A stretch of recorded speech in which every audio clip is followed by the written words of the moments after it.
अमरीकी अवामी नुमाइंदगान की कमेटी में डोनाल्ड लू की पेशी, अमरीकी असिस्टेंट सेक्रेटरी बराए जनूबी और वस्त एशिया की अरकान को ब्रीफिंग। डोनाल्ड लू ने बताया पाकिस्तान में जमहूरियत और इंसानी हकूक की हिमायत पर तवज्जो मरकूज है। अमरीकी सदर ने पाकिस्तान के लिए $1.1 मिलियन इमदाद की कांग्रेस दरखास्त की है। रकम पाकिस्तान को दहशतगर्दी के खिलाफ जंग, इक़्तिसादी इस्लाहात और कर्ज में मदद के लिए जाएगी। इमदादी रकम से पाकिस्तान को अपनी मईशत को मुस्तहकम करने में मदद मिलेगी।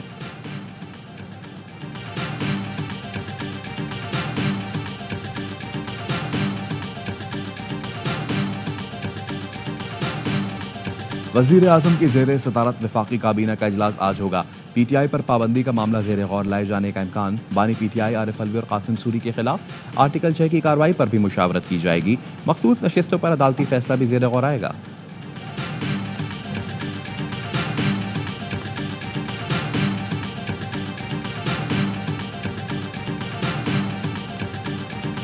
जिस जमात की मखसूस नशिस्तें हैं उसको मिलनी चाहिए। हमारा हक नहीं बनता तो हमें भी मखसूस नशिस्तें नहीं मिलनी चाहिए। पीपी रहनुमा नदीम अफजल चंद कहते हैं PTI के बयान हल्फी देने वाले अरकान को मखसूस नशिस्तें मिल सकती हैं। जो भी इस लड़ाई को तवालत दे रहा है वो मुल्क के खिलाफ है। नून लीग और PTI एक मेज़ पर बैठे और मुल्क को भंवर से निकालें। पीपल्स पार्टी न होती तो 3 साल पहले PTI पर पाबंदी लग चुकी होती। लीगी रहनुमा दानियाल चौधरी ने कहा नदीम अफजल चंद ने ज़ाती मौक़िफ़ दिया होगा। ज़ाती राय पार्टी मौक़िफ़ मुतासर करती है, नहीं देना चाहिए। पीपल्स पार्टी ने मखसूस नशिस्तों के फैसले पर नज़र-ए-सानी अपील दायर कर दी है।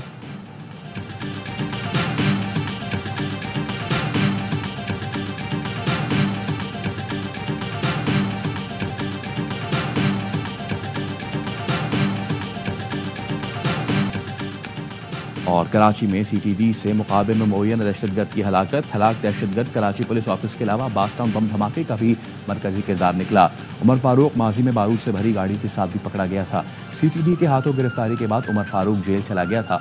जेल से जमानत पर रिहाई के बाद उमर फारूक अफगानिस्तान फरार हो गया था। गंदम स्कैंडल से नंदीपुर पावर प्लांट घपलों तक का अहम किरदार। सेक्रेटरी IT मोहम्मद महमूद को वजीर आजम ने हटा दिया। एस्टेब्लिशमेंट डिवीजन रिपोर्ट करने की हिदायत। OSD बनाए गए मोहम्मद महमूद को सेक्रेटरी फूड सिक्योरिटी से हटाकर सेक्रेटरी IT लगाया गया था। गुज़िश्ता साल सितंबर में गैर जरूरी दरामद की वजह से मुकामी गंदम की खरीदारी नहीं की गई थी, जिससे किसान रुल गए। गंदम दरामद स्कैंडल के मरकजी किरदार मोहम्मद महमूद थे। मामला सबसे पहले ARY न्यूज ने उठाया था। मोहम्मद महमूद का नंदीपुर पावर प्रोजेक्ट और रावलपिंडी रिंग रोड स्कैंडल में भी नाम आया था। नवंबर 2015 में मोहम्मद महमूद को नंदीपुर प्लांट में बेज़ाब्तगियों पर MD के ओहदे से हटाया गया था। मई 2021 में मोहम्मद महमूद बतौर commissioner Rawalpindi ring road scandal में भी गिरफ्तार हुए थे।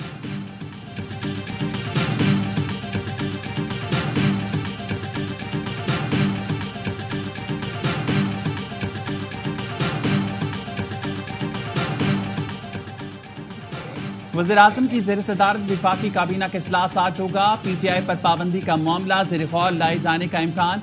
बानी PTI आरिफ अलवी और कासिम सूरी के खिलाफ आर्टिकल 6 की कार्रवाई पर भी मुशावरत की जाएगी। मखसूस नशिस्तों पर अदालती फैसला भी ज़ेर गौर आएगा।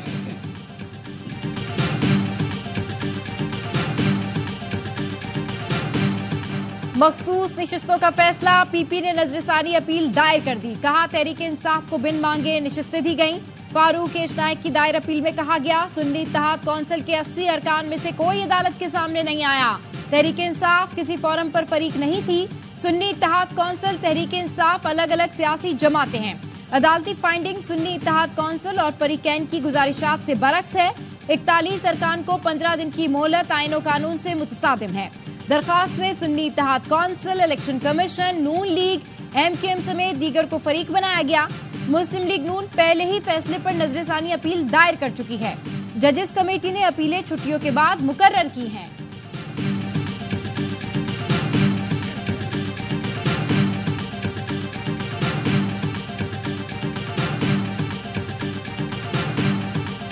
मखसूस नशिस्तों का इशू है, अदालती फैसला सीधा सीधा वो देता है। ये सारी सीटें हमने सुन्नी इत्तेहाद काउंसिल को दे दी, चैप्टर क्लोज हो जाता। ऐसा नहीं हुआ। अब जो कंफ्यूजन आ गया है तो सब I9 खेलेंगे। एंड ऑफ द डे मायूसी है रिजर्व सीट्स के लिए इमरान खान की पार्टी को। मखसूस नशिस्तों पर सुप्रीम कोर्ट का फैसला नहीं माना जाएगा। अपना हक इस्तेमाल किया जाएगा। सेनेटर फैसल बाबरा ने फिर पेशगोई कर दी। ऑफ द रिकॉर्ड में गुफ्तगू करते हुए फैसल बाबरा ने कहा मुद्दाई कोई और था और सीटें किसी और को दी गईं। आइन 3 दिन का वक्त देता है, जबकि सुप्रीम कोर्ट ने 15 दिन दिए। आखिरी बात यह है कि पीटीआई को मखसूस नशिस्तें नहीं मिलेंगी। पीटीआई रहनुमा ज़ैन कुरैशी ने कहा, किसी को पसंद आए या ना आए, सुप्रीम कोर्ट ने अपना फैसला सुना दिया। हुकूमत को सुप्रीम कोर्ट का फैसला मानना होगा, दूसरी कोई राय नहीं है। नून लीग का वतीरा रहा है, जब भी सुप्रीम कोर्ट का फैसला पसंद नहीं आया चढ़ दौड़ी। मरियम नवाज जैसी आधी गुफ्तगू भी की होती तो हमें सूली पर चढ़ा दिया जाता।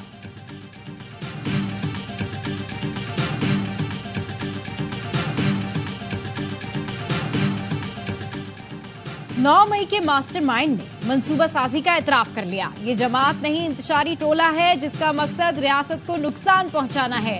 वज़ीर आला पंजाब मरियम नवाज का बानी पीटीआई के बयान पर रद्द-ए-अमल। कहा, 4 माह टांग पर प्लास्टर बांधने के ड्रामे के दौरान 9 मई की मंसूबाबंदी की गई। ये कैसा पुरअमन एहतजाज था जिसमें 200 से ज्यादा फौजी तंसीबात पर हमले हुए, शोदा की यादगारों की तौहीन की गई। जमान पार्क दहशतगर्दों का तरबियती हेडक्वार्टर बना हुआ था जहां रियासत पर हमले और पेट्रोल बम बनाने की तरबियत दी जाती रही।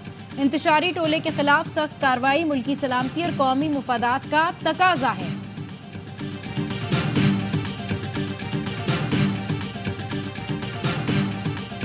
बानी पीटीआई ने 9 मई के हवाले से कोई एतराफ नहीं किया। ये मुतफिका राय थी, जमान पार्क पर दोबारा पुलिस आई तो पुरअमन एहतजाज होगा।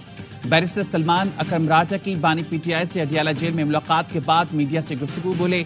बानी पीटीआई ने कहा, मुल्क की खातिर कानून के मुताबिक सब कुछ करने को तैयार हैं। बातचीत के दरवाजे खुले हैं, हम हर किस्म की माकूल बात सुनने पर राजी हैं। ये कहना कि पीटीआई बात करने को तैयार नहीं, सरासर इल्जाम है। आज हमने पार्लियामान के अंदर भूख हड़ताली कैंप भी लगाया। 3 बजे से 6 बजे तक अलामती हड़ताल रोजाना की बुनियाद पे होगा। पार्लियामेंट से शुरू किया, वजीर आज़म इमरान खान साहब ने हुक्म दिया तो पूरे पाकिस्तान में हम लोग करेंगे। पीटीआई का बानी चेयरमैन और कारकुनों की गिरफ्तारी पर भूख हड़ताली कैंप, बैरिस्टर गौहर, असद कैसर, अली मोहम्मद खान और दीगर पीटीआई रहनुमाओं की शिरकत। बानी पीटीआई की रिहाई तक रोजाना एहतजाज करेंगे। हमारे एमएनएस को उठाया जाता है, इनके अहले खाना को परेशान किया जाता है। अपोजिशन लीडर उमर अयूब ने नए इलेक्शन का मुतालबा दोहरा दिया। कहा, मुल्क से महंगाई का खात्मा शहबाज हुकूमत खत्म होने से होगा। असद कैसर ने कहा, किस कानून के तहत पीटीआई सेक्रेटरीट पर हमला किया गया? हमारे सेक्रेटरी इत्तलात और रहनुमाओं को किस कानून के तहत गिरफ्तार किया गया? तासुर दिया जा रहा है कि मुल्क में ताकतवर ही आइन और कानून है। शिबली फराज ने कहा, पार्लियामेंट से शुरू होने वाली अलामती भूख हड़ताल मुल्क भर में फैलेगी।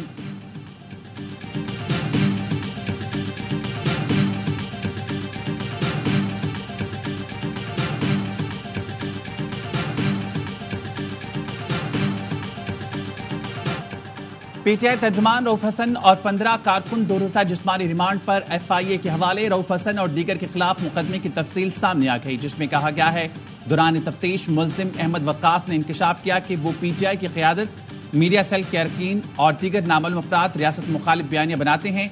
पीटीआई सेक्रेटेरिएट में रऊफ हसन की सरबराही में एक सेल काम कर रहा है जो हिदायत के मुताबिक सोशल मीडिया मुहिम चलाता है।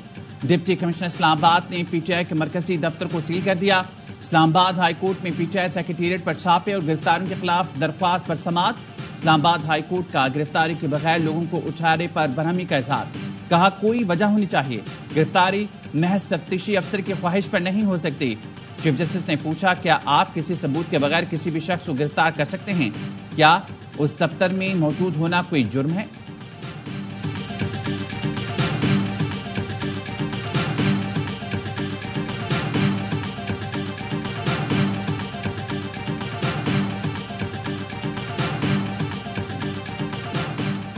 अमली दहशतगर्दी और डिजिटल दहशतगर्दी के दरमियान गठजोड़ है। नौजवानों को झूठ फरेब की तरफ लगा दिया गया। सदर Pakistan ex serviceman lieutenant general retired Abdul Qayyum की प्रेस कॉन्फ्रेंस। कहा, दुश्मन के एजेंट फिरका वारियत को फैलाते हैं। अज़्म इस्तेहकाम के खिलाफ सूबाई असम्बली में करारदाद की मंजूरी अफसोसनाक है। अफगानिस्तान से लोग जहाज से लटक कर चले गए, पाकिस्तान को कमजोर करने के लिए असला छोड़ गए।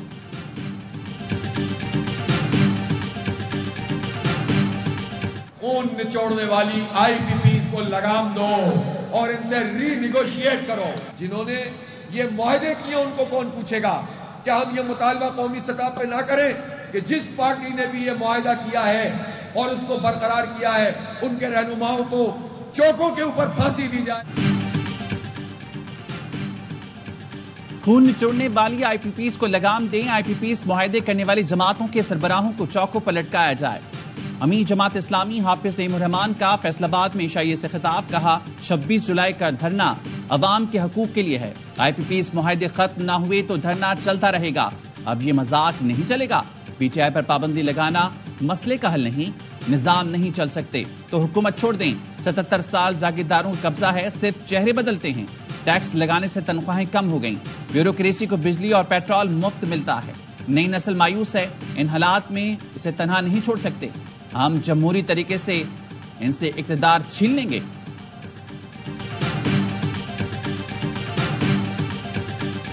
आईपीपी से मुआहदे और पाकिस्तान एक साथ नहीं चल सकते। एमकेएम पाकिस्तान के रहनुमा मुस्तफा कमाल ने आईपीपी के साथ मुआहदों को मुल्क के लिए खतरा करार दे दिया। कहा, इन मुआहदों के बायस मुल्की मईशत और तरक्की जबी बोस हो चुकी है। अवाम 60 रुपए यूनिट नहीं खरीद सकते।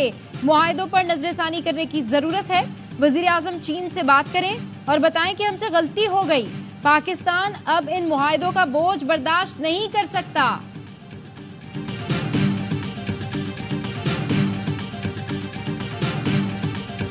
आईपीपीज को अरबों रुपए की कैपेसिटी पेमेंट्स पर एफपीसीसीआई का सुप्रीम कोर्ट जाने का फैसला। गौहर एजाज कहते हैं, महंगी बिजली पाकिस्तानियों के लिए नाकाबिले बर्दाश्त हो चुकी।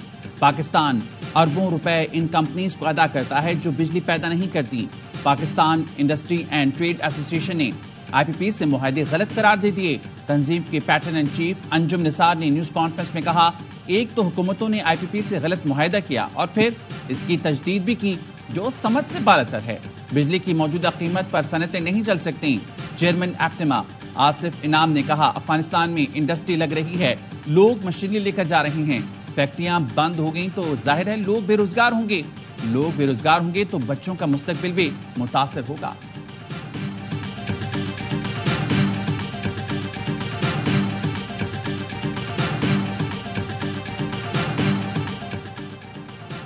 साल में मुल्की बरामदात को 60 अरब डॉलर सालाना तक ले जाने का हदफ है।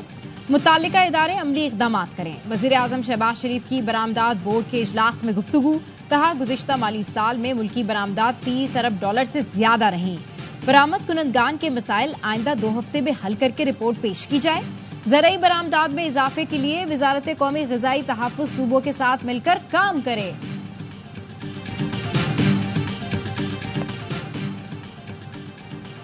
SIFC की एग्जीक्यूटिव कमेटी का इजलास, क्रॉस स्क्रूड मामलात का जायजा लिया गया। वजारतों ने SIFC दायरेकार में मंसूबों और पॉलिसी इकदाम पर रिपोर्ट्स पेश की।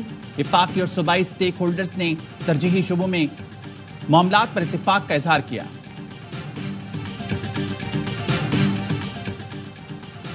नई बरतानवी हुकूमत मसले कश्मीर पर तवज्जो दे। हुकूमती मेंबरान पार्लियामेंट ने डाउनिंग स्ट्रीट में पटिशन जमा करा दी। हमें बुनियादी हक के खुद इरादियत की हिमायत करनी चाहिए ताकि कश्मीरी आजादाना तौर पर अपने मुस्तकबिल का फैसला कर सकें।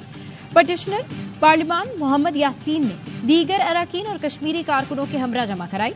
वजीर खारजा इसाक डार का बरतानवी वजीर खारजा डेविड लेमी को टेलीफोन ओहदा संभालने पर मुबारकबाद दी। नायब वजीर आजम इसाक डार ने कहा, उम्मीद है नई हुकूमत पाकिस्तान और बरतानिया ताल्लुकात में मुस्बत रफ्तार को जारी रखेगी।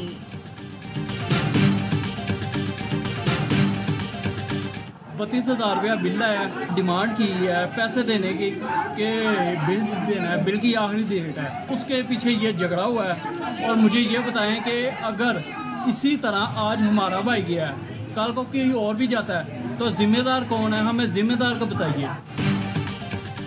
गुजरावाला में बिजली बिल के पैसों पर 2 भाइयों में झगड़ा। बड़े ने छोटे को कत्ल कर दिया।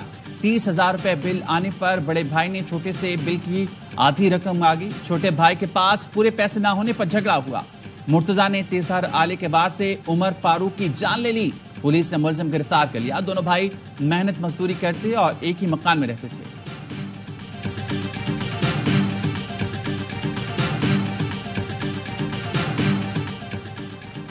सिंध में स्कूल की छुट्टियां बढ़ा दी गई। खराब मौसम के पेश नजर छुट्टियां 14 अगस्त तक बढ़ाने का नोटिफिकेशन जारी।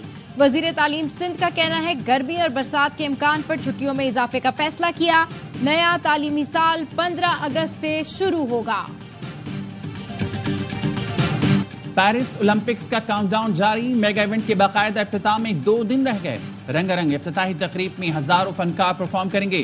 खेलों के सबसे बड़े आलमी मेले में 206 मुल्कों के 10,500 से ज्यादा एथलीट शिरकत करेंगे। 32 खेलों में 329 मुख्तलिफ कैटेगरीज के मुकाबले होंगे। मेजबान शहर पेरिस में ओलंपिक मशाल का सफर भी जारी। फ्रांसीसी क्लब PSG के सदर ने टॉर्च थामी।